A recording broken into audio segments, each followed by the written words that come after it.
आप लोग वैदिक ज्योतिष तो जानते हैं ना, मतलब श्री गणेश काय नमः स्टार्ट कर रही हूँ, इसलिए गणेश जी का तो नाम ले ही लेते हैं, ठीक है। तो ये नारी ज्योतिष तो थोड़ा सा मैं इंट्रोडक्शन पहले भी दी हूँ, फिर से दे देती हूँ, ठीक है। ये वैदिक ज्योतिष ही है ना, इसका बस डिफाइंड रूप है, इससे हम लोग प्रेडिक्शन बहुत ज्यादा जल्दी और एक्यूरेट कर सकते हैं, ठीक है, बहुत क्विक।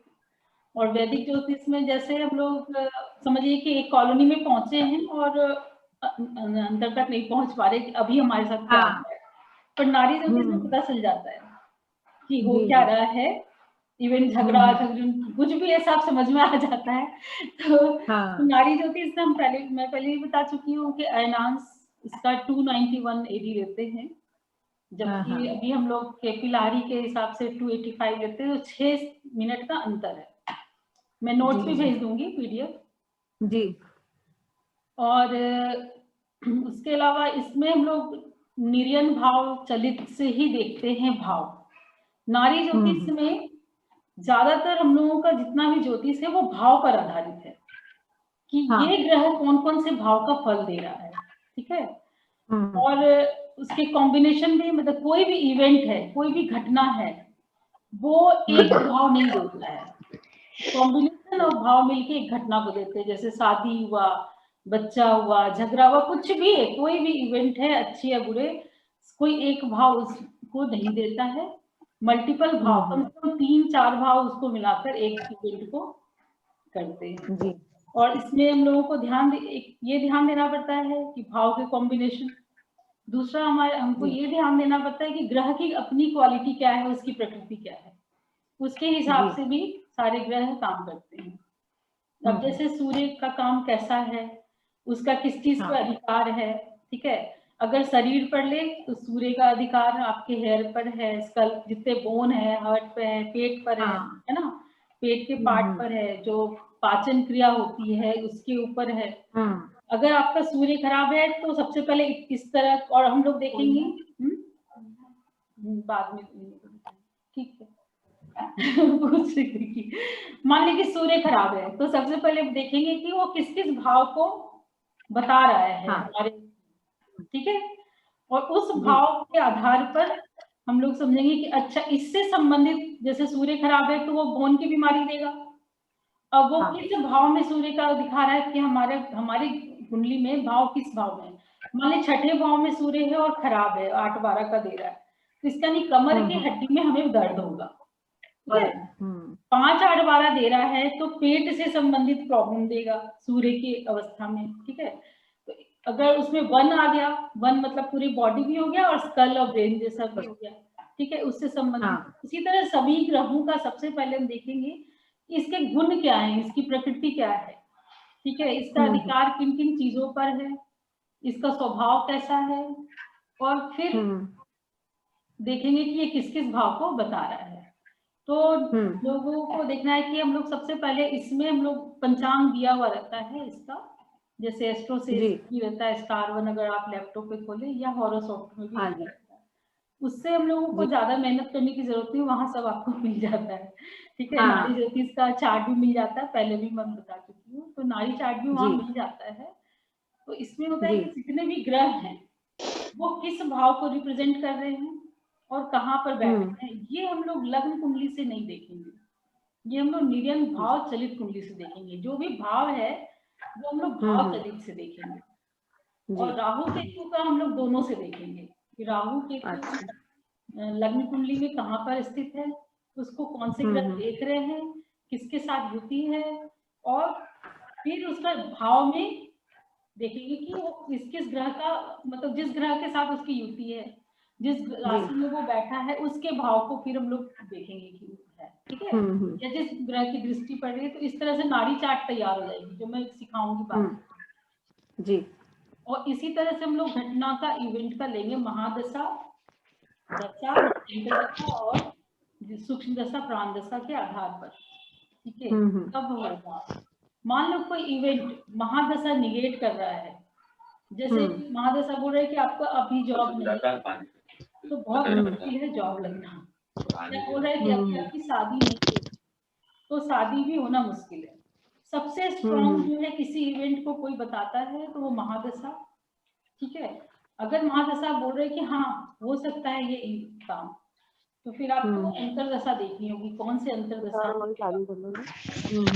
अगर अंतरदशा भी अलाउ कर रहा है तो कौन सी प्रत्यंतर दशा में होगा। इस तरह से आप प्राण दशा तक जाएंगे। प्राण दशा के बाद गोचर में भी हम लोगों को देखना पड़ता है 3 ग्रह का सपोर्ट। एक चंद्रमा मन का कारक है। हम लोग कुछ भी करते हैं, जब तक हमारा मन नहीं करता है वो चीज नहीं करते। तो चंद्रमा मन का कारक है, तो चंद्रमा का सपोर्ट भी जरूरी है किसी इवेंट को होने के लिए। उसके अलावा 2 उससे संबंधित ग्रह का, देन हम लोग समझ जाएंगे कि अभी इसकी शादी होगी, अभी इसको संतान हो सकता है या ट्रांसफर हो सकता है। तो बहुत सारी घटनाएं है वो हो सकती है, या जैसे कि बिजनेस का ही है कि हमारा बिजनेस कब फलेगा फूलेगा, ठीक है, अभी क्यों लॉस आ गया। और सबसे बड़ी बात है, मैं आप लोगों को बाद में कुंडली के द्वारा वास्तु रिलेट करना बता दूंगी। इस तरीका से भी वास्तु, तो आप कुंडली खोलेंगी, किसी के घर जाने की जरूरत नहीं रहेगी, आप कुंडली से बता सकते हैं कि उसके घर में क्या दोष है। ये मेरा है, तो इस तरह से वो भी मैं बाद में बता दूंगी, ठीक है। तो ये जो होता है इसमें हम लोग ध्यान देते हैं नाड़ी चार्ट में। इसका रूल ये है कि 291 AD को फॉलो करते हैं उस समय का चार्ट फाइनेंस के लिए। नियरन भाव से भाव देखते हैं, और इसका एक रूल ये है कि किसी भी भाव का 12th भाव उस भाव को होता है उसको निगेट करता है, उसमें कमी लाता है उस भाव में। जैसे लग्न से 12th हो गया, 12th हाउस, लग्न मतलब आपकी बॉडी, 12th हाउस कुछ भी बता रहा है तो वो आपको बीमार करेगा, या तो यात्रा, मतलब 12th हाउस क्या करता है। अब मैं आप लोगों को बताऊंगी कि ये रूल है, बाद में सभी भाव के बारे में बताऊंगी। तो मतलब किसी भी भाव का, जैसे 5वां भाव अगर संतान दे रहा है और आपकी कुंडली में 5 भाव अभी नहीं है, सिर्फ 4 आ रहा है, तो यानी आपको संतान का सुख अभी नहीं मिलेगा, ठीक है। अगर आपका कुंडली में 7वां भाव नहीं आ रहा है, केवल 6 और 10 आ रहा है, तो यानी अभी आपको मैरिड लाइफ का सुख नहीं मिलेगा, ठीक है। तो ये है ना कि हर एक भाव के 12th भाव जो होता है वो उस भाव को निगेट करता है, उसमें कमी लाता है। उसी प्रकार सेकंड भाव, जैसे फर्स्ट भाव इसका सेकंड भाव है आगे का, जैसे 5th है उसका सेकंड भाव, 6th हो गया, 7th का है, वो उस भाव के प्रभाव को बढ़ाता है। इसमें कुछ चीजें हैं उसको बाद में बताऊंगी, मतलब उस भाव के प्रभाव को सेकंड भाव बढ़ाता है, ठीक है।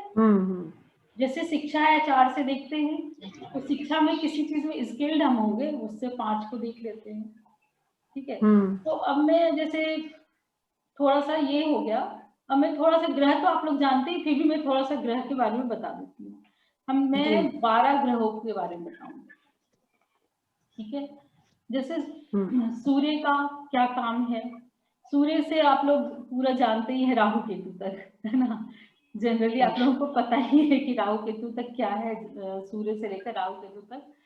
मैं थोड़ा सा मैं पहले भी बता चुकी है कि यूरेनस, नेपच्यून और प्लूटो का भी हमारे जिंदगी में रोल होता है। अभी जैसे वायरस आया कोविड, उसमें प्लूटो का बहुत बड़ा रोल था।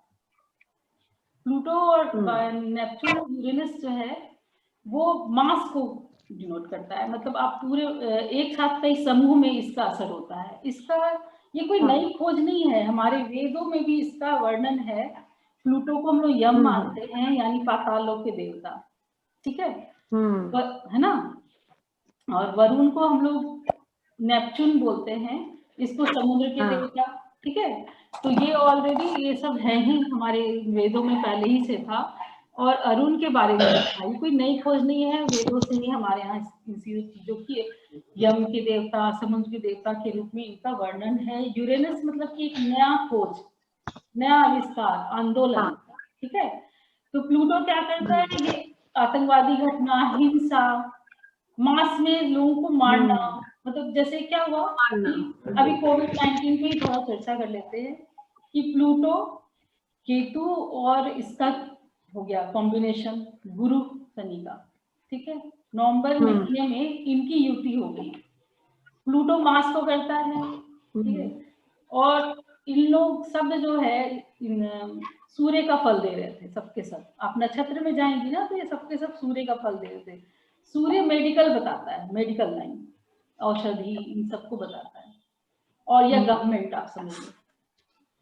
तो फिर क्या हुआ, ये प्लूटो, केतु क्या है, वायरस का कारक, हम लोग पढ़ चुके हैं वैदिक में, है ना, नजर, टोने, टोटके, वायरस का कारक होता है प्लूटो, ये केतु। तो केतु और इसका काम है गुरु का वृद्धि करना, है ना, कोई भी चीज में वृद्धि करना। तो जब गुरु और केतु की युति हुई, तो वो गुरु के, जब केतु के जो वायरस के कारक को उसने बढ़ाया, तो जब भी इनकी युति होती है तो ये वायरस बढ़ता है। आप पहले का हिस्ट्री देख लें कि जब जो वायरस आया, जैसे प्लेग हुआ या कुछ इस तरह की चीजें, महामारी आई, उस समय गुरु केतु की युति थी। पर होता क्या था, ये लोग 1-2 महीने के लिए युति करते थे, ठीक है, इनका जो कॉम्बिनेशन होता था 1-2 महीने का था। इस बार ये लोग 1 साल, मतलब बहुत दिन के लिए किए, मतलब जो नवंबर से शुरू हुआ, सितंबर 23 सितंबर तक, 23 सितंबर को जब राहु ट्रांजिट हुआ तब इनकी युति खत्म हुई। और सबसे बड़ी बात है कि इनके साथ कौन था, प्लूटो, प्लूटो जो कि मारता है लोगों को इतने बड़े रूप में, तो ये इसलिए इतनी रहा बहुत ज्यादा। अभी शनि और ये भी गुरु दोनों ही अभी सूर्य का ही दे रहे थे फल। अब आपको जनवरी से, 24 जनवरी के बाद से ये दोनों ही चंद्रमा का फल देंगे।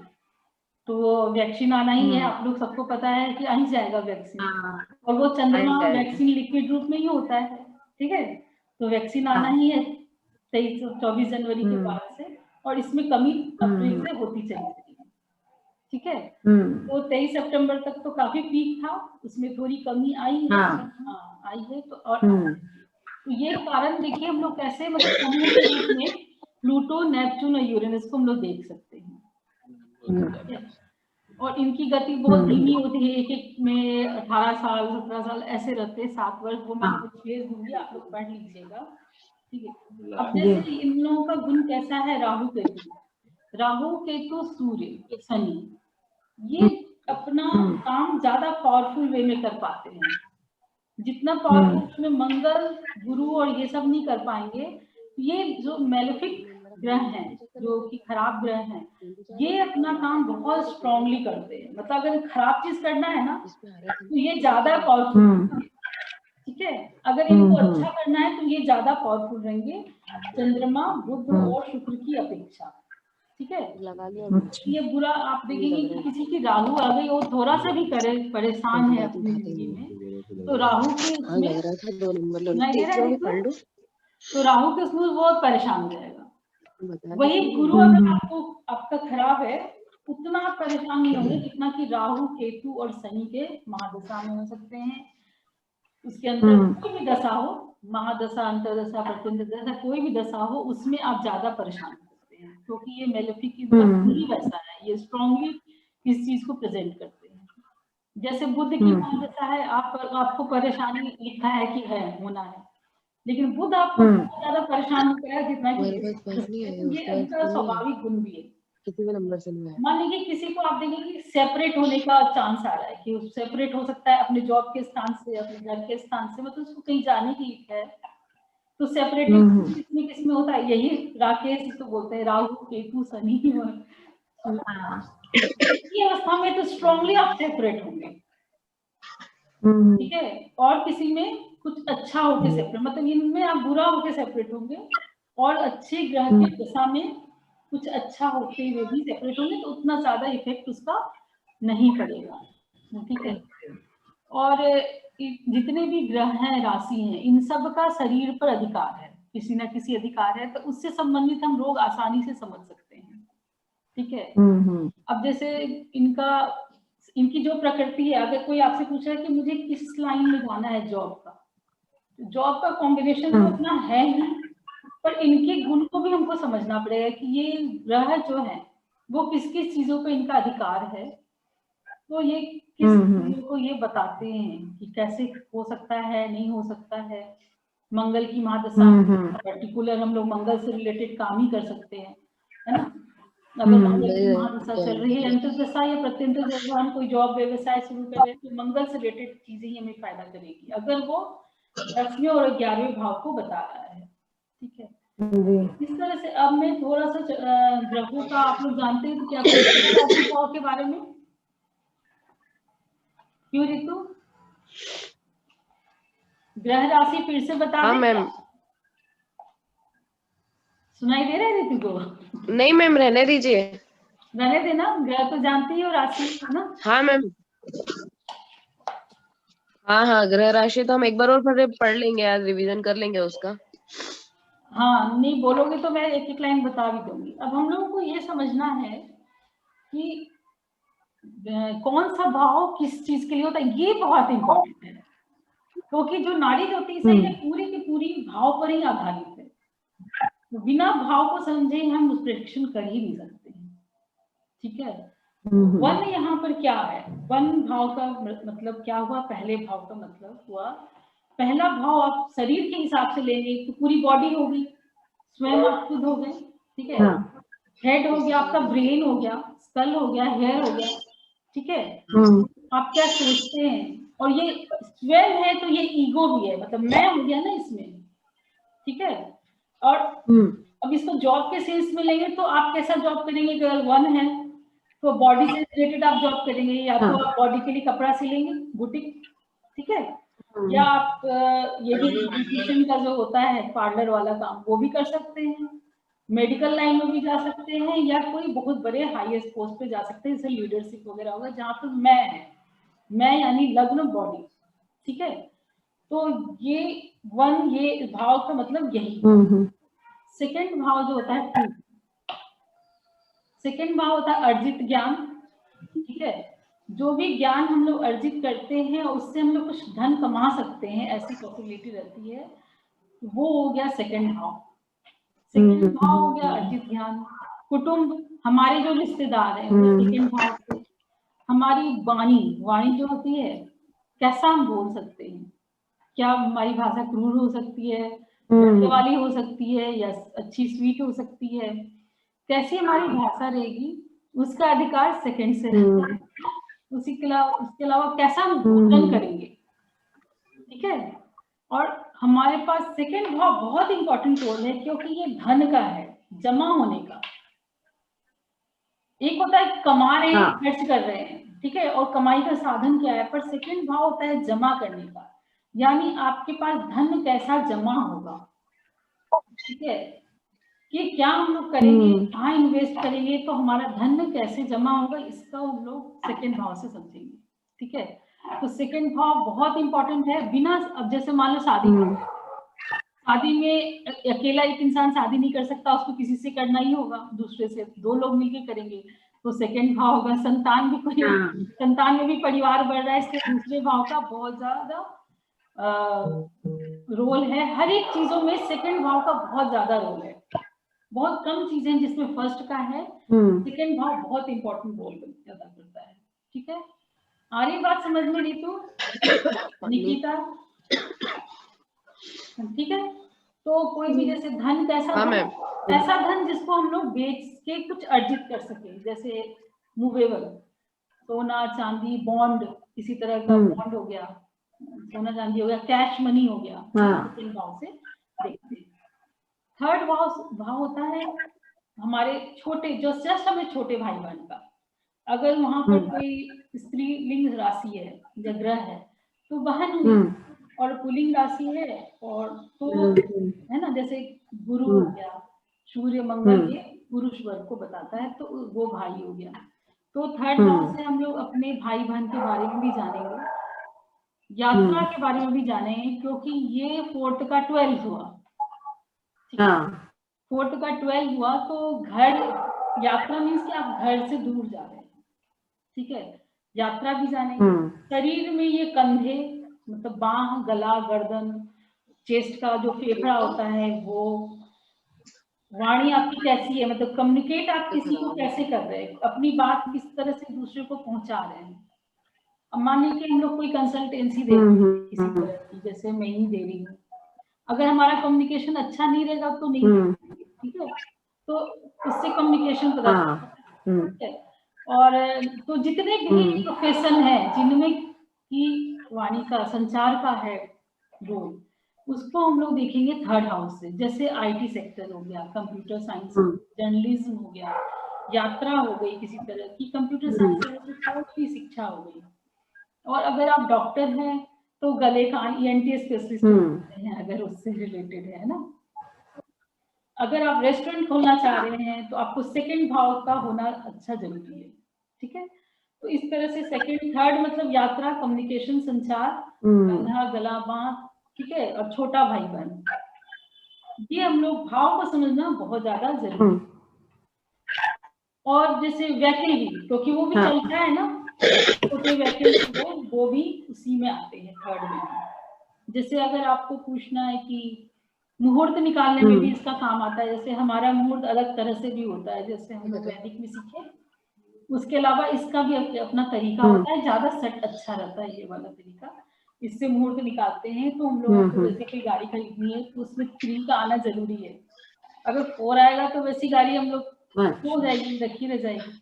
तो हम लोग को 3 का, हाँ, उसका रहना उस समय जरूरी है, उस मुहूर्त में हम लोग खरीदते हैं। 4th हाउस हो गया सारे सुख, सारी लग्जरी आइटम, वाहन भी आ जाएगा उसमें, घर भी आ जाएंगे, अचल संपत्ति भी आ जाएगी। समाज को भी बताता है, मोक्ष को भी बताता है। जब हमारी मृत्यु होती है किसी की भी, उस समय आप देखेंगे कि 12 और 4 हाउस जरूर है कॉम्बिनेशन। तो 4 हाउस भी मोक्ष का कारण है। जो भी लोग समाज से, समाज के कल्याण का कार्य करते हैं या समाज से जुड़े हैं, या इनको ऐसा प्रोफेशन है जो समाज का जिसमें रोल है, तो उसमें भी 4th हाउस का बहुत बड़ा रोल है, ठीक है। माता का सुख, माता के सारे घर का सुख, जो हमारा घर है उसका सुख, बंगले का सुख, जो भी चीज है लग्जरी आइटम, सब 4 से देखते हैं। 4 से आप शॉप भी देख सकते हैं, दुकान। जैसे कई लोगों का शॉप खोलना है या होटल खोलना है या कुछ भी इस तरह का है, तो वो एक तरह का मकान ही हुआ, तो उससे ही देखते हैं। और बॉडी पार्ट में हार्ट, है ना, हृदय का जो स्थान है वो 4th है, ठीक है। 4th हाउस कर्क राशि का भी होता है। कर्क राशि जल तत्व है, तो जो ब्लड है इसके अंदर वो 4th हाउस से देखेंगे। हार्ट में जो ब्लड है वो 4th हाउस से देखेंगे। और इसमें, इसके अलावा ड्यूडेनम में जितने भी, मैं एक बार आप लोगों को बोर्ड पे भी सिखाई थी, याद है।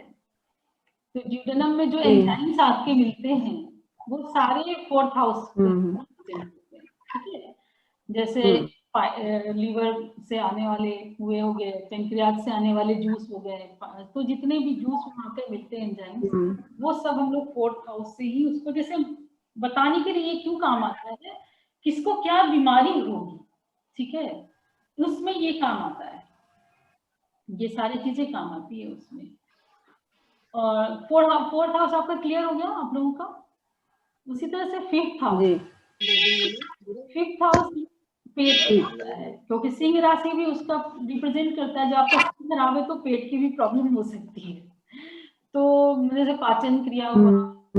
और अगर आपका 4th 5th खराब है तो बहुत ज्यादा, अगर सूर्य खराब है तो गॉल ब्लैडर स्टोन होने के बहुत चांसेस, क्योंकि जो उसमें जो एनर्जी लगती है, जो पाचन क्रिया में आपको जूस तो आ गया, जूस हो गया, रिप्रेजेंट कर दिया चंद्रमा को, लेकिन जो एनर्जी उसमें लगी, जो प्रोसेस होता है पाचन का, वो रिप्रेजेंट करता है सन। इसलिए जो वेदों में बताया गया था पहले, आयुर्वेद में, कि सूर्य उठने मतलब उठने के बाद ही आप खाइए तुरंत, और उसके सूर्यास्त के पहले ही आपका खाना खत्म हो जाना चाहिए। ये सूर्य के आधार पे था, वो इसी वजह से था कि सूर्य ही पाचन में हेल्प करता है। कोई भी खाने पीने में सूर्य का बहुत बड़ा रोल है। तो ये हो गया सूर्य का। और ये बोन को करता है रिप्रेजेंट, जो हमारे शरीर में जितने भी बोन है उनको रिप्रेजेंट करता है सूर्य। आइस, चंद्रमा सूर्य आइस को करता है।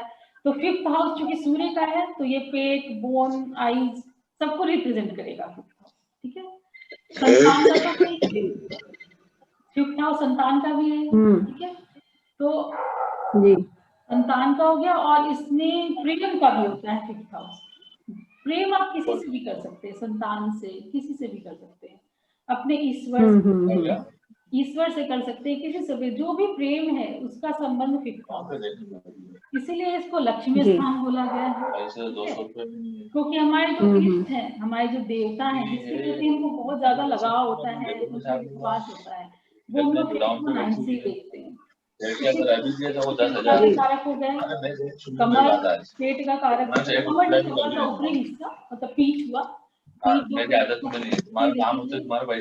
प्रेम देखेंगे, साथ में देखेंगे मैम एक सेकेंड, हाँ थोड़ा डिस्टर्ब हो रहा है। मैं ऋतु से कह रही हूँ कि थोड़ा आवाजें बहुत ज्यादा आ रही है और बहुत डिस्टर्बेंस हो रहा है, तो थोड़ा अलग कहीं बैठ सकती है। बहुत डिस्टर्बेंस हो रहा है। किसी की आवाज म्यूट कर दूं? हाँ, ऋतु से आ रही है ये सारी आवाजें। अब नहीं आएगी। अपना कर दो, कम कर दो, अब नहीं आएगी।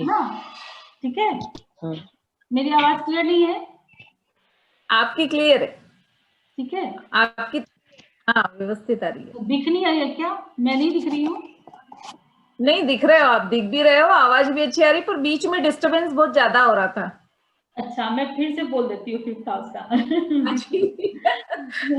फिफ्थ हाउस है हमारा पेट हुआ और पीठ हुआ, ठीक है। और इसमें मतलब पेट से संबंधित कोई भी चीज, बीमारी होगी, अगर लिखा है कि 5, और प्रेम का हो गया ये, है ना। प्रेम आप किसी से भी कर सकते हैं, उसके प्रति जो भी प्रेम है वो इससे हो गया, भगवान से हो, बच्चे से हो, किसी से भी हो, प्रेम का संबंध फिफ्थ हाउस से होता है। और ये प्रेम क्या कला भी बताता है। आप आर्टिस्ट हैं तो आपके, या आप भावुक नेचर के हैं, वो भी फिफ्थ हाउस बताता है। आप केयरिंग नेचर के हैं, वो भी आपका फिफ्थ हाउस बताता है। ये 6 का 12 है, तो आप स्वस्थ रहते हैं तो फिफ्थ हाउस का बहुत अच्छा रोल है आपके हेल्दी रहने पे, आपके खुश रहने पर। अगर आपकी कुंडली में कोई भी भाव फिफ्थ नहीं बता रहा तो आप हैप्पी नहीं रह सकते। अगर फिफ्थ के साथ 11 है तो आप हैप्पी रह सकते हैं। अगर तो आपका डिस्टर्ब है तो फिफ्थ हाउस की वजह से, तो ऐसे लोगों को सभी सुविधा मिल जाएगी लेकिन हैप्पी नहीं रह सकते हैं। तो फिफ्थ हाउस का बहुत रोल है। ऐसे भी पढ़ाई में भी अगर आप किसी चीज में स्पेशलाइज्ड हैं, वो फिफ्थ हाउस ही बताता है, ठीक है। और ईस्ट का तो है ही फिफ्थ हाउस। और जितने भी कला है, आर्टिस्ट जो लोग हैं, उनका भी फिफ्थ हाउस होता है। फिफ्थ हाउस सिर्फ एक सेंस में निगेट करता है, जैसे हम लोग चुनाव, मतलब ये प्यार तो दर्शाता है, जैसे अगर आप लीडर है तो आपको जनता का प्यार मिलेगा, लेकिन जब आपका रिजल्ट आ रहा है उस समय फिफ्थ है, तो ये क्या होता है, आपके दुश्मन का प्रॉफिट वाला भी स्थान होता है, तो आपके दुश्मन को ज्यादा, मतलब जो आपके प्रतिस्पर्धी, उनको ज्यादा प्रॉफिट दे देता है फिफ्थ हाउस। जैसे ट्रांसफर पोस्टिंग देखना हो तो उसमें फिफ्थ हाउस देखते हैं, क्योंकि वो भी उसको मतलब जगह को निगेट करता है। वो मैं बाद में बताऊंगी, ठीक है। हाउस क्लियर हो गया रितु? Yes ma'am. इसी प्रकार 6th हाउस है, ठीक है। 6th हाउस बहुत इंपॉर्टेंट होता है। ये आपको 12th हाउस होता है कि हम लोग किसको खर्च करना होता है हमारा, ठीक है। कि हम लोग क्या खर्च कर रहे हैं, हमारा जो व्यय है वो बताता है। और 6th हाउस बताता है कि आपको कौन व्यक्ति है जो आपके ऊपर खर्च कर रहा है। तो ये एक तरह का आपके मतलब आपको कहाँ से पैसा मिलेगा। जैसे हम लोग ने पढ़ा है कि रोग का कारक है, शत्रु का कारक है, बैंक से लोन लेते हैं उसका कारक है, हमने पढ़ा अभी तक, या गुप्त शत्रु। पर इसका अगर पॉजिटिव सेंस अगर देखें तो ये एक मेहनत का कारक भी है, नौकरी का कारक भी है, और हम लोगों को प्रॉफिट कहाँ से मिलेगा हम लोग 6th से देख सकते हैं। ये बहुत इंपॉर्टेंट है, इसको बहुत समझना जरूरी है। इसको मैं बाद में जब व्यवसाय पढ़ाऊंगी उस समय भी इसको डिस्क्राइब करूंगी। तो ये कमर का पोर्शन बताता है, हमारे शरीर के कमर का पोर्शन बताता है। तो कमर से संबंधित हुआ कोई भी बीमारी हो गई, या लोअर जो पेट होता है ना, जिसको तो नाभि से नीचे वाला स्थान, वो भी इसके अंतर्गत, ठीक है। तो जो भी बीमारी है 6 से देखना। अगर आपको लोन लेने का है कि आपको प्रॉफिट दिख रहा है तो बैंक से लोन लेने का कारण भी यही है, मतलब अगर सेकंड हाउस और 6th हाउस का कॉम्बिनेशन आ रहा है तो इसका मतलब आप बैंक से लोन ले रहे हैं, और खासकर मंगल इसका कारक है। अगर मंगल आ गया और उसमें 6th हाउस बता रहा है और सेकंड हाउस है उसका, तो ऐसे में बहुत चांसेस होता है बैंक से लोन लेना। जितने भी नौकरी है, जो लोग नौकरी करते हैं, कई लोग व्यवसाय करते हैं, कई लोग नौकरी, क्योंकि ये नौकर का कारक है तो 6th हाउस नौकरी का भी कारक है। अगर आपकी कुंडली में 6th हाउस आया दशा अंतर्दशा वगैरह में, तभी आप जॉब पकड़ सकते हैं, ठीक है। जैसे सेकंड हाउस धन का कारक है ही, उससे थोड़ा ज्यादा, उसके बाद 10th 11th को मानते हैं, तो नौकरी का कारक भी 6th है। या कोई मेडिकल लाइन में या लॉयर की नौकरी कर रहा हो तो ये लॉ का भी कारक है, कानून का भी, लिटिगेशन का भी कारक है, और ये बीमारी भी बताता है। तो ये मतलब कई चीज हम लोग को देखना पड़ता है बाद में कि ये एक्चुअली अभी क्या बोल रहा है। उससे हम लोग प्रश्न पूछते हैं नाड़ी चार्ट से, उससे जो प्रश्न आंसर आ जाएगा उस समय। तो 6th हाउस समझ गए, गुप्त शत्रु है ना, नौकरी जी। और जिसका 6th हाउस अच्छा मतलब एक्टिव है, ऐसे लोग मेहनती भी बहुत होते हैं, काम बहुत करते हैं। 7th हाउस होता है आपके शरीर का जननांग, जिससे जन्म देते हैं हम लोग, है ना, जिसके कारण किसी का जन्म होता है, वो अंग जो है वो 7th में आता है। अगर 7th अगर डैमेज है तो उससे संबंधित ऑपरेशन हो जाएगा, अगर केतु और मंगल का आ गया। अगर 7th आपका खराब है तो उससे रिलेटेड कोई ना कोई प्रॉब्लम होगी, या मैरिड लाइफ में भी थोड़ी दिक्कत आ जाती है, डॉक्यूमेंट्स में भी दिक्कत। ये क्या होता है, आपके ठीक सामने जो व्यक्ति है वो आपका कॉम्पिटिटर है, प्रतिस्पर्धी है, ठीक है। तो जब हम 7th हाउस के बारे में बात करते हैं तो इसका मतलब एक तो जीवन साथी हो गया, ठीक है, इसके अलावा पार्टनर भी हो जाता है। कौन सा पार्टनर? जिसके साथ हम बिजनेस स्टार्ट करते हैं, वो पार्टनर को भी हम लोग 7th से देखते हैं। और अगर कोई आपका कॉम्पिटिटर है वो भी हम लोग 7th से देखते हैं, तो वो कॉम्पिटिटर आपका क्या हो गया, एक तरह का दुश्मन हो गया, होता है ना। जिस ऐसा व्यक्ति जिसको हम लोग जानते हैं कि वो हमारे प्रतिस्पर्धी है, तो वो भी हो गया। और समाज भी इसके अंतर्गत आता है। 7th से हम लोग समाज भी देखते हैं, क्योंकि शादी तो हम लोग ऐसे भी कर सकते हैं, मंदिर पे जाकर, कोर्ट में जाकर, ठीक है, या किसी के साथ लिव इन में भी रह सकते हैं। लेकिन जब तक कि समाज की अनुमति नहीं मिलती है, उस शादी को हम लोग मान्यता प्राप्त नहीं होती है। तो 7th का होना शादी के लिए बहुत जरूरी है। बिना 7th भाव आए आपकी शादी नहीं हो सकती। तो 7th भाव का आना शादी के लिए बहुत जरूरी है। तो 7th आप लोग समझ गए, और उसमें राशि क्या है, तो उससे हम लोग को समझ में आएगा कि कौन कैसा होता है, ठीक है। 8th भाव होता है हमारा, जैसे एनस, वो स्थान, मतलब आप लोग बॉडी पार्ट में तो समझ ही रहे कौन सा स्थान एनस हुआ। और सेकंड और 7th को हम लोग मारक भी मानते हैं, याद है ना, वैदिक में। हाँ जी, वैदिक। और बाधक भाव कौन सा होता है? 6, 8, 12, ये बाधा पहुंचाता है। 6ठा भाव, 8वां भाव, 12वां भाव बाधक पहुंचाता है। तो ये कहाँ गई तू? चली। तो 8वां भाव, 6ठा भाव जैसे हमको छोटे मोटे रोग देता है, 8वां भाव हमको क्रॉनिक डिजीज देता है, असाध्य रोग, ऐसे रोग जो जल्दी ठीक नहीं होते, ठीक है। ये धन का कारक ये भी है। ये कैसा धन देता है? लॉस के बाद जो धन मिलता है, जैसे एक दहेज समझ लो आप, लेना देना दोनों में एक तरह का लॉस है, देने वाले को भी और लेने वाले को भी।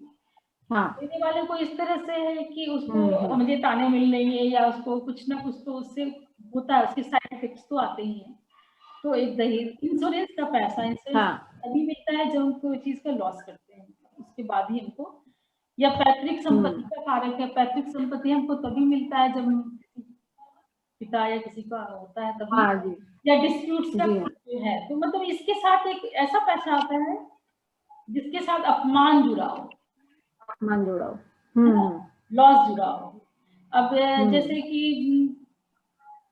कर्ज जो होता है, मतलब 6ठे भाव से हम लोग देखते हैं कि बैंक से कर्ज ले रहे हैं, पर से हम लोग कैसे कर्ज देते हैं? रिश्तेदारों से, बाहरी लोगों से, तो उसमें एक अपमान से जुड़ा होता है, ठीक है, है ना? तो 8वां भाव हमारे अपमान का होता है, हमारे लॉस का होता है 8वां भाव, और जीर्ण रोग का होता है, और एक तरह का बाधक तो है ही, बीमारी, कर्ज, लिटिगेशन, कानून का भी होता है, ठीक है।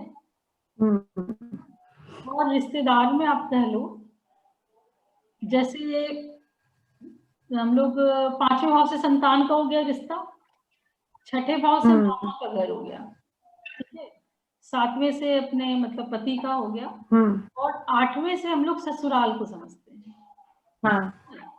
किसके साथ संबंध? ससुराल। अच्छा।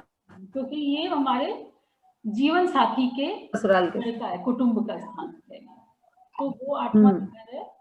तो हम समझ जाएंगे कि शादी के बाद उसको देखकर कि इनके घर में कौन रहेगा, किसके साथ रिलेशन अच्छा है या नहीं है, वो सब समझ में आ जाता है। 9th हाउस होता है अध्यात्म का, विदेश से संबंधित जो भी चीज है वो 9th हाउस को देखते हैं। अच्छा, 8th हाउस से गुण ज्ञान भी होता है, जैसे ज्योतिष की पढ़ाई भी हम लोग नहीं मानते, ज्ञान की पढ़ाई, ज्योतिष की पढ़ाई, या कोई भी जैसे साइंस की पढ़ाई हो, मेडिकल साइंस हो या इंजीनियरिंग हो, उसका भी संबंध 8th हाउस से होता है। और 9th हाउस होता है लंबी यात्रा का। ऐसी यात्रा या तो धार्मिक हो सकती है या विदेश की यात्रा हो सकती है। इसको अध्यात्म का, गुरु का भाव भी मानते हैं। और जब तक हम लोग डिपेंडेंट है अपने फादर पर, जब तक कोई अपने फादर पे डिपेंडेंट है, उसकी अपनी अर्निंग नहीं है या उसकी शादी नहीं हुई है, तब तक फादर का भी भाव है, पिता का भाव, वो होता है 9th हाउस, ठीक है। 9th लंबी, और जैसे हम लोग विदेशी लैंग्वेज हुआ, विदेश जाना हुआ, या हायर स्टडी हुआ, हायर स्टडी मतलब आफ्टर 12th जो भी स्टडी, वो हम लोग उससे देखेंगे। तो हम लोगों को कैसे पता चलेगा कि हम लोगों को कैसा, मतलब जो कोई व्यक्ति आया आपके पास पूछने के लिए हायर स्टडी किसमें करना चाहिए मेरे बच्चे को या मुझे, तो हम लोग उसके कस्पल सबलॉट से देखेंगे कि उसका कस्पल सबलॉट क्या बता रहा है। वो मैं बताऊंगी बाद में कस्पल सबलॉट क्या होता है, कौन सा ग्रह बता रहा है, वह कौन सा कॉम्बिनेशन दे रहा है, उससे देखेंगे जी। तो 9th हाउस का बहुत बड़ा रोल है हायर स्टडी में, यात्रा में, कि आप कोई पूछने आए कि हम विदेश यात्रा मुझे कब लिखा है, तो 9th हाउस रहेगा तभी आप विदेश यात्रा कर सकते हैं। मतलब तीसरा, घर को छोड़ने वाला तीसरा, 9 और 12 हाउस का कॉम्बिनेशन रहेगा तो भी यात्रा कर सकते हैं। शरीर में ये जो होता है ना, वो वाला हिस्सा माना जाता है 9th हाउस से, ठीक है, थाई। और कभी कभी आपके तीसरे संतान का भी भाव वही है, और भाई बहन का भी एक तरह का भाव वो है। कभी कभी हम लोग देखते हैं आपके गुरु का भी, मेंटर का भी भाव वो है। ट्रांसफर पोस्टिंग का भी भाव वो है, जब, क्योंकि वो 10th का 12th हो गया, वो आप कहीं काम कर रहे हैं, उसको वो लॉस दिया तो वो 9th आया, या आप चुनाव हार रहे, उसमें भी 9 आ जाएगा, जबकि इसको लक्ष्मी अध्यात्म माना जाता है।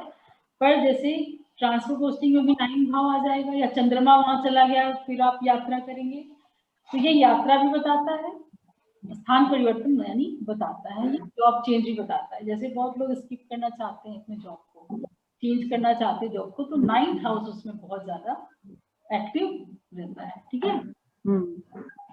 अब 9th के 10th हाउस होता है, ये तो आपके कर्म का ही स्थान है, कर्म स्थान है ये। जैसे अगर हम लोग मतलब जॉब करते हैं या शादी के बाद भी, ये पिता का स्थान भी हो जाता है, आपके अधिकारी का स्थान है, बॉस का, उसके साथ आपका रिलेशन कैसा रहेगा। और घुटने का, कमर का स्थान, हिप होता है ना, हिप का या घुटने का स्थान, उसी को मानते हैं। मतलब आपका जॉब कैसा रहेगा, आप व्यापार कैसा करेंगे, उन सबको हम लोग देखते हैं किससे, 10th हाउस से, ठीक है। फादर, गुरु, बॉस, जो भी हमसे ऊपर हैं, उन सबको हम लोग 10th, जो भी हम कर्म करते हैं उस पे हमारे ऊपर कोई है तो उसको हम लोग 10th हाउस से देखते हैं। गवर्नमेंट रिलेटेड कोई भी चीज हो गया, वो उसको हम लोग 10th हाउस से देखेंगे, जैसे मजिस्ट्रेट कोर्ट वगैरह, सब 10th हाउस 10th हाउस का हमारे जॉब में बहुत मतलब उसके कस्पर सब लॉर्ड से हम लोग समझ सकते हैं कि ये गवर्नमेंट में जाएंगे या प्राइवेट सेक्टर या कोई तो वो 10th हाउस का उसमें बहुत बड़ा रोल होता है। और 11th हाउस है वो सभी तरह की मनोकामना पूर्ति में इसका काम आता है, सभी तरह की इच्छा मतलब ये आय का स्रोत माना जाता है। किसी भी तरह की इच्छा होती हो, जैसे संतान हो, विवाह हो, कहीं यात्रा हो, कुछ भी हो, अगर 11th का भाव उसमें आपको ग्रह में बता रहा है कॉम्बिनेशन में, तो आपकी वो इच्छा पूरी होने में कोई रोक नहीं सकता है।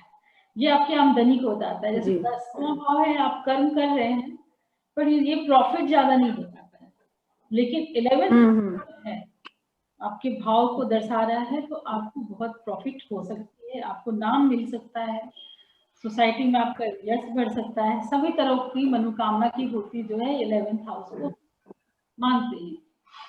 तो 11th हाउस सबसे इम्पोर्टेंट होता है अगर माने तो, इसका रोल बहुत अच्छा माना जाता है। हमारा जो लेफ्ट कंधा हो गया, ये 11th हाउस से ही आता है, या जस्ट हमसे बड़े भाई बहन, जस्ट बड़े भाई बहन भी 11th हाउस से ही, जैसे ये इसका 12th हो गया, 12th भाव का 12th है, ये 12th भाव लॉस का है तो ये प्रॉफिट दे रहा है ना, और ये 10th भाव कर्म का है तो कर्म से जो प्रॉफिट होने वाला है, सेकंड हाउस 10th का सेकंड हाउस 11th है, तो इस तरह से 11th हाउस एक ही समय खराब रहता है जब हम सेकंड मैरिज देखते हैं कि इस आदमी का सेकंड मैरिज है कि नहीं है। तो नवांश कुंडली में 11th हाउस में अगर वैसा कोई ग्रह तारा चल रही है तो उसमें 11th हाउस बस एक ही सेंस में खराब होता है, सेकंड मैरिज मतलब ये आपके उसको बताता है आपकी जीवन साथी का पार्टनर जो एक्स्ट्रा मैरिटल अफेयर है उसमें उसका 11th का फिर रोल रहता है।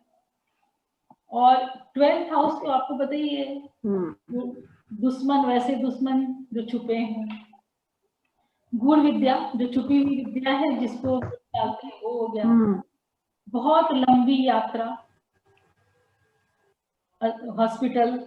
हॉस्पिटलाइजेशन, अगर 12th भाव नहीं है तो आप हॉस्पिटल नहीं जाएंगे, बीमार पड़ेंगे, आप घर पर ही इलाज हो जाएगा। लेकिन अगर 12th भाव है तो आपको जाना ही पड़ेगा, क्लिनिक हो, हॉस्पिटल हो। मेडिकल के से संबंधित मेडिकेशन जो हम खाते पीते हैं, दवाइयाँ लेते हैं, उसको भी हम लोग 12th हाउस से देखते हैं। नींद आपकी आ रही है कि नहीं आ रही है, नहीं आ रही है, यानी हो सकता है कि या तो गोचर में या कुंडली में आपका 12th हाउस जुड़ी हुआ हो। तो ये भी बताता है, लंबी यात्रा भी बताता है, जेल का भी कारक है। अगर आपकी कुंडली में जेल बन रहा है तो उसमें 12th हाउस का होना जरूरी है, तभी आप जा सकते हैं, वरना जेल जाने की नौबत नहीं आ सकती। 12th हाउस बिजनेस वालों के लिए बहुत अच्छा माना जाता है, क्योंकि 12th हाउस का मतलब होता है डिस्प्ले करना या थोड़ा खर्च करना। अगर 12th के साथ 11 जुड़ा है तो ये बिजनेस वालों के लिए बहुत अच्छा होता है, क्योंकि हम कुछ खर्च करेंगे तभी हमको कुछ गेन होगा उसमें, बिजनेस में। नौकरी में होता है कि आप किसी के लिए काम कर रहे हैं तो आपको काम के बदले पैसा मिलता है, और बिजनेस में होता है कि हम कुछ देते हैं पहले, उसके बाद हमको उस पैसे से ही पैसे बनते हैं। तो 12th हाउस का बिजनेसमैन के लिए या लंबी यात्रा के लिए, या कोई विदेश जाके पढ़ना चाहता हो, कोई विदेश जाके नौकरी करना चाहता हो, उसके लिए 12th हाउस बहुत अच्छा माना जाता है। ये लेफ्ट आइज भी है बॉयज के लिए, मतलब पर्सन है उनका लेफ्ट आइज भी इसी से देखते हैं कि इससे संबंधित कोई बीमारी दिख रहा हो, आपके मोक्ष का कारण है। बहुत इंपॉर्टेंट रोल होता है इसका। अगर शुभ ग्रह है, उच्च के ग्रह है, वहां पर शुभ ग्रह में कौन कौन से आते हैं? चंद्रमा, शुक्र, गुरु, बुध। अगर वो है आपके 12th हाउस में और उसमें ही कुंडली आपकी बता रही है कि आपको मोक्ष मिलेगा, तो ऐसे में मोक्ष मिल जाता है। बहुत ज्यादा ऐसे चांसेस होते हैं कि मोक्ष मिले। और अगर राहु है, केतु है, शनि है, कोई भी मैलेफिक ग्रह है, तो फिर आपको मोक्ष नहीं, जन्म और आपको लेना पड़ता है फिर से। तो ये एक मोक्ष का कारक भी है। तो इस तरह से 12th भाव को, और ये हमारे नाना मतलब नाना का घर भी है 12th हाउस को, नाना नहीं चाचा का घर होता है ना, मतलब आपका चाचा और चाची या उनके घर में आपका कैसा रिलेशन होगा, वो 12th हाउस। अगर 12th हाउस में कोई खराब ग्रह है तो आपका रिलेशन इतना अच्छा नहीं होगा, अगर अच्छे ग्रह हैं तो आपका रिलेशन अच्छा होगा। तो ये भी हम लोग 12th हाउस से देख सकते हैं। 1 से लेकर 12th हाउस तक आप समझ गए। और भी बहुत कुछ आएगा तो मैं बताती जाऊंगी धीरे धीरे भाव का। तो ये सारे हो गए भाव जी। इसका बहुत इंपॉर्टेंट रोल है नारी ज्योतिष में। तो मेरे ख्याल से आज इतना ही करें कि और पढ़ा दें, ठीक? कितने मिनट पता नहीं मुझे 11 हो गई है ना। ठीक है फिर ना, कल इसी टाइम 10 बजे आते हैं। कल दिक्कत नहीं होगी, आज तो थोड़ी दिक्कत हो गई थी। ठीक है जी फिर, जी जी ठीक, ओके, बाय बाय। अब मुझे